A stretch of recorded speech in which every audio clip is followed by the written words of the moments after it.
So, well, there's no two ways about it. Unfortunately, this Russian invasion of Ukraine continues, and let's put it this way: the Ukrainians have done an absolutely cracking job at resisting the Russians.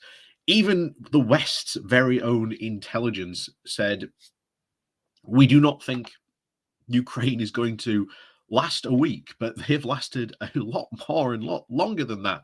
Even cities that were shown should have been taken in like the first day or so of the invasion have held out far longer than expected.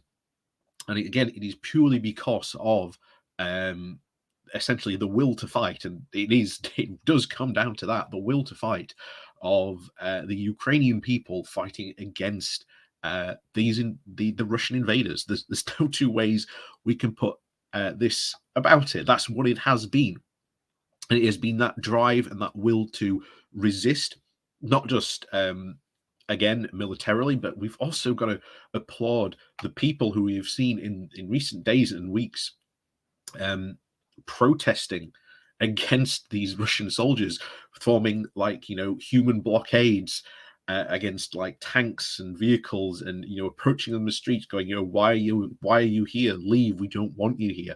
That all builds continuously again and again on so much stuff, and even the bravery of those people has to be absolutely commended in doing that.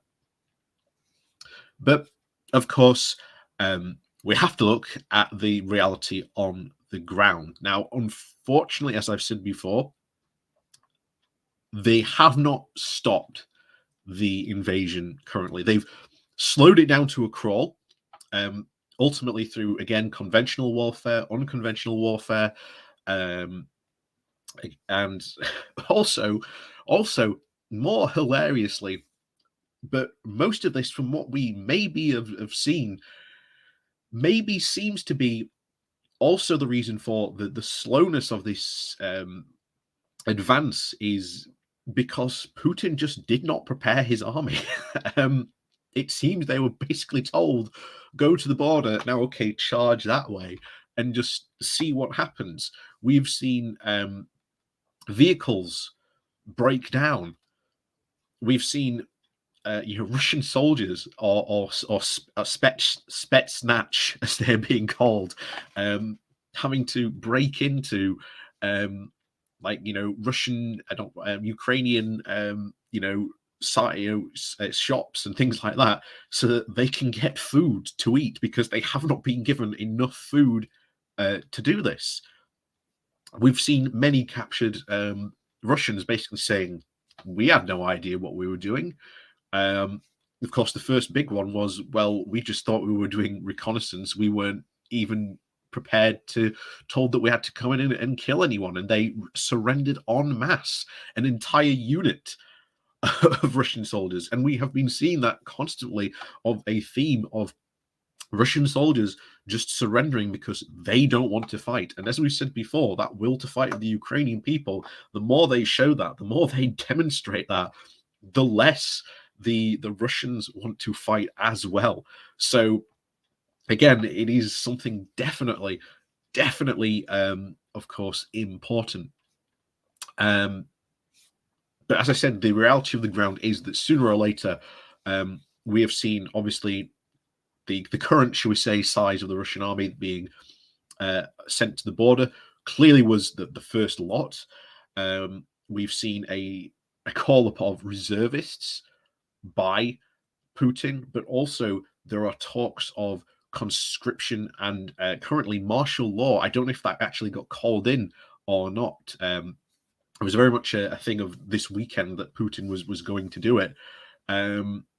Again, sending even more troops into Ukraine, and we're talking, from hundreds of thousands to, even more than that. And the losses that Russia has suffered just in 1 week are like far more than like the UK took in Iraq for like a decade, that's a lot of losses. Not only just that, but I think Russia has actually lost 3 generals to this as well. And not like Putin's fired them, but they've been killed in combat.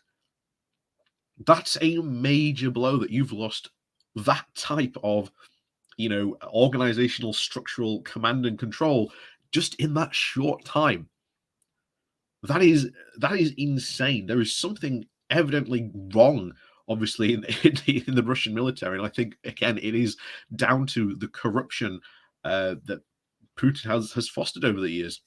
A lot of commentators we've been seeing over the past few weeks have been saying, "Well, hold on, why doesn't Russia still control the airspace?" They still haven't managed to obtain that.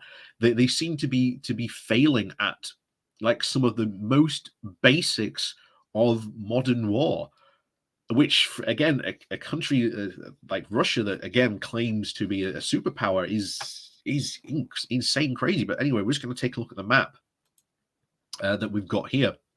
Like I say, this is the most up-to-date map, but I always said there probably would be 3 key areas. First of all, you've got definitely Kiev on its way to being surrounded. As you can see, the big, long, snaking trail of that massive convoy that has been slowly heading to Kiev over the past week. Sooner or later, it will reach Kiev, and that's when we suspect that the surround we have been expecting for quite some time will finally happen, and then that's when we'll see fighting really start to kick off over there in earnest.